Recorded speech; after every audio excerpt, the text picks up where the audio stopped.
ये है वक्त मीडिया।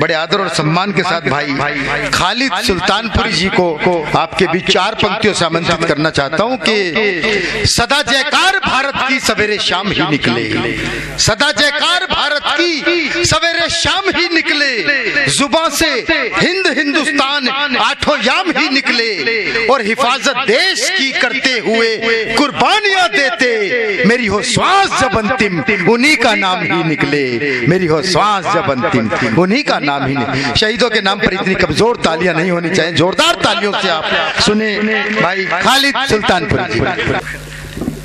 बहुत बहुत शुक्रिया। एक बात खालिद भाई एक मिनट, एक बात मैं आप सबको बता दूं कि ये खालिद सुल्तानपुरी साहब जो हैं ये बहुत अच्छे शायर भी हैं और इन्होंने बहुत बड़े बड़े मुशायरे भी करवाए हैं। ये 2 साल से इन्होंने जो है ये शेर सुनाना बंद कर दिया है ना, तो आज तकी भाई के लिए आप इनको ये दुआएं दीजिए कि बहुत दिनों के बाद बहुत शायरों का मन था, बहुत शायर दुखी थे कि खालिद साहब जो है अब मुशायरा नहीं पढ़ रहे हैं। ये वो मुशायरा जो 2 साल के बाद खालिद भाई पढ़ रहे हैं, इसलिए ये यादगार मुशायरा भी है। एक बार इनका मन बहुत जोरदार बजाइएगा ताकि ये इनको लगे कि सुनने वाले हैं। बहुत बहुत शुक्रिया। मोहन साहब बहुत बहुत करीबी दोस्त रहे हैं मेरी खुशनसीबी है और जितना अच्छा माहौल बना दिया उन्होंने, उस माहौल को बनाए रख पाना कोशिश करूंगा मैं कि मैं कुछ हद तक आप लोगों की खिदमत कर सकूं। हालांकि मोहन साहब ने भुला दिया मुझे, मैं क्या सोच के आया था और अब मुझे क्या पढ़ना चाहिए। बहरहाल मैं 4 मिसरों से अपने सफर का आगाज करता हूँ और यहीं से मैं ये अंदाजा कर लूंगा कि मुझे क्या पढ़ना है और कितनी देर पढ़ना है। अर्ज क्या है कि मैं अक्सर सोचता रहता था जन्नत जाने कैसी है, मैं अक्सर सोचता रहता था जन्नत जाने कैसी है, मगर कल रात मुझको ख्वाब एक ऐसा नजर आया। मैं अक्सर सोचता रहता था जन्नत जाने कैसी है, मगर कल रात मुझको ख्वाब एक ऐसा नजर आया। कोई ये कह रहा था मुझसे जन्नत देख लो खालिद, उधर देखा तो हिंदुस्तान का नक्शा नजर आया। वाह वाह वाह वाह वाह वाह वाह वाह, बहुत शुक्रिया। मैं फिर से हाजिर कर देता हूं कि मैं अक्सर सोचता रहता था जन्नत जाने कैसी है, मगर कल रात मुझको ख्वाब एक ऐसा नजर आया। कोई ये कह रहा था मुझसे जन्नत देख लो खालिद, उधर देखा तो हिंदुस्तान का नक्शा नजर। क्या बात है, वाह वाह। देखिए 4 मिसरे और पढ़ता हूँ और दरअसल ये मिसरे नहीं, मेरा कर्ब है, मेरी पीड़ा। मैं आप स्वागत भाई। अर्ज क्या है कि बेवजह चिंगारियों को जब हवा देते हैं लोग, बेवजह चिंगारियों को जब हवा देते हैं लोग, कैसे कैसे दर्द के मंजर दिखा देते हैं लोग। बेवजह चिंगारियों को जब हवा देते हैं लोग, कैसे कैसे दर्द के मंजर दिखा देते हैं लोग। वो लहू जिसकी जरूरत सरहदों को है बहुत, वो लहू जिसकी जरूरत सरहदों को है बहुत, मंदिरों मस्जिद के आंगन में बहा देते हैं। क्या बात है, वाह वाह वाह वाह, बहुत शुक्रिया। वो लहू जिसकी जरूरत सरहदों को है बहुत, मंदिरों मस्जिद के आंगन में बहा देते हैं लोग। और 4 मिसरे ये देखिए, असल में मैं कोशिश ये करता हूँ कि जो मैं समाज में देखता हूँ उसे शायरी बनाने की कोशिश में करता हूँ। और 4 मिसरे देखिएगा जी, स्वागत। क्या है कि कीड़ा लगा जो खेत में सब धान खा गया, वाह। कीड़ा लगा जो खेत में सब धान खा गया, इस दौर में इंसान को इंसान खा गया। कीड़ा लगा जो खेत में सब धान खा गया, इस दौर में इंसान को इंसान खा गया। और सरकार की मदद तो कमीशन में कुछ गई, सरकार की मदद तो कमीशन में कुछ गई, जो बच गई थी गांव का प्रधान खा गया। वाह वाह वाह वाह वाह वाह वाह। जो चुनाव लड़ना चाहते हैं एक बार हाथ खड़ा कर दे।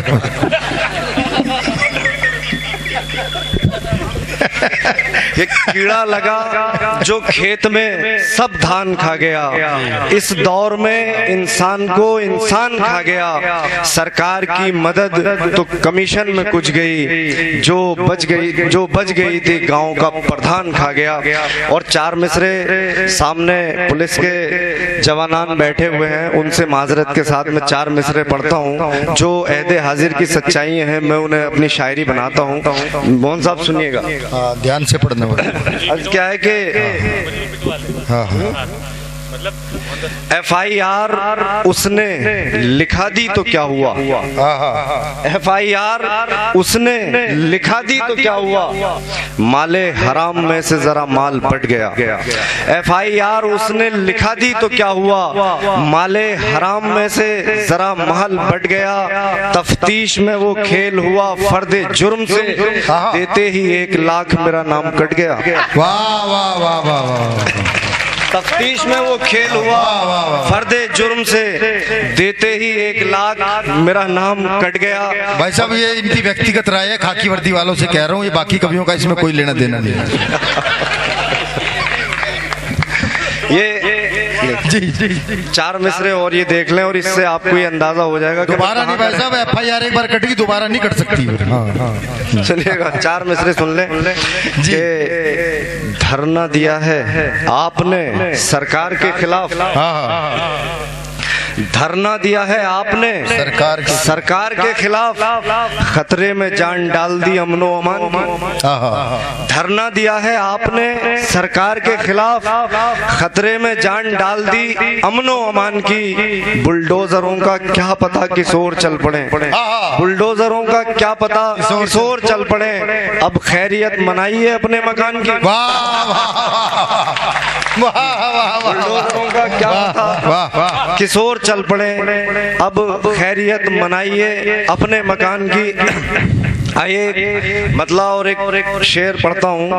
मतलब यूं कहा कि खत्म उससे सिलसिला यूं दोस्ती का हो गया, खत्म उससे सिलसिला यूं दोस्ती का हो गया, वो किसी का हो गया और मैं किसी का हो गया। वाह वाह वाह। खत्म उससे सिलसिला यूं दोस्ती का हो गया, वो किसी का हो गया और मैं किसी का हो गया। और देखिए एक कहावत है बड़ी मशहूर, उसे मैंने एक नए एंगल से मैंने शेर कहने की कोशिश की है कि वो किसी का हो गया और मैं किसी का हो गया। कौन कहता है वफादारी में है वो बेमिसाल, कौन कहता है वफादारी में है वो बेमिसाल, जिसने हड्डी डाल दी कुत्ता उसी का हो गया। वाह वाह वाह वाह। कौन कहता है वफादारी में है वो बेमिसाल, जिसने हड्डी डाल दी कुत्ता उसी का हो गया। और आइए एक मतलब और एक शेर पढ़ता हूँ कि मतलब यूं कहा कि ये वो महफिल है, सुनिएगा संचालक जी जी जी जी स्वागत। ये वो महफिल है जिससे प्यार की गंगा निकलती है, ये वो महफिल है जिससे प्यार की गंगा निकलती है। कहीं मीरा के नगमे हैं, कहीं मोहन की बंसी है। वाह वाह वाह। ये वो महफिल है जिससे प्यार की गंगा निकलती है, कहीं मीरा के नगमे हैं, कहीं मोहन की बंसी है। वो बच्चा अब किसी भी इम्तिहान में पास हो कैसे, वो बच्चा अब किसी भी इम्तिहान में पास हो कैसे, किताबों में जिसे महबूब की तस्वीर दिखती है। वो बच्चा अब किसी भी इम्तिहान में पास हो कैसे, किताबों में जिसे महबूब की तस्वीर दिखती है। और एक मतलब और एक शेर ये देख लें कि खिजा के दौर में वीरानियां तो होती हैं। खिजा का दौर पतझड़ का मौसम, खिजा के दौर में वीरानियां तो होती हैं, सफर हो कोई परेशानियां तो होती हैं। खिजा के दौर में वीरानियां तो होती हैं, सफर हो कोई परेशानियां तो होती हैं, बस इस ख्याल से शर्मिंदा मैं नहीं होता, बस इस ख्याल से शर्मिंदा मैं नहीं होता, जवान लड़कों से नादानियां तो होती हैं। बस इस ख्याल से शर्मिंदा मैं नहीं होता, जवान लड़कों से नादानियां तो होती हैं। आखिर में एक मतलब और दो शेर पढ़ के मैं अपनी जगह लेता हूँ। बिल्कुल ताज़ा शेर है। जी जी जी, स्वागत स्वागत जी। आप सबकी तवज्जो चाहता हूँ। मैं पीछे अपने नौजवान साथियों की भी तवज्जो चाहता हूँ। मतलब यूँ कहा कि, और किसी की मैं नजर नहीं कर रहा हूँ, जैसा कि मोहन साहब ने बताया कि 2 साल बाद मेरी वापसी हुई है, मैं उस पस मंजर में एक मतलब और दो शेर पढ़ता हूँ। यूं कहा कि किसी उजड़ी रियासत की, तकी साहब, किसी उजड़ी रियासत की निशानी लग रही हो तुम, किसी उजड़ी रियासत की निशानी लग रही हो तुम, कहूँ मैं क्या कि बेवा की जवानी लग रही हो तुम, किसी उजड़ी रियासत की निशानी लग रही हो तुम, कहूँ मैं क्या कि बेवा की जवानी लग रही हो तुम, हमारा साथ जब तक था तो एक खिलती कली सी थी, हमारा साथ जब तक था तो एक खिलती कली सी थी, जरा देखो कि अब कितनी पुरानी लग रही हो तुम। वाह वाह, हमारा साथ जब तक था तो एक खिलती कली सी थी, जरा देखो कि अब कितनी पुरानी लग रही हो तुम, ललक लोगों में तुमको देखने की और डर भी है, ललक लोगों में तुमको देखने की और डर भी है, किसी आतंकवादी की कहानी लग रही हो तुम। वाह वाह वाह, घड़ी हमें इजाजत नहीं देती, मन करता है कि हम सुल्तानपुरी जी को सुनते जाएं, क्योंकि हमें बार बार समय देखना पड़ रहा है। देखो घड़ी का, अगर आप अपने दीनी जलसों की कवरेज कराना चाहते हैं या सियासी या समाजी जलसों की कवरेज कराना चाहते हैं या फिर मुशायरे या कवि सम्मेलन की या किसी और प्रोग्राम की, तो हमसे कांटेक्ट कर सकते हैं। हमारा कांटेक्ट और व्हाट्सएप नंबर है 9976400286। आप अपने दोस्त, अपने होस्ट शफीक खान को दीजिए इजाजत।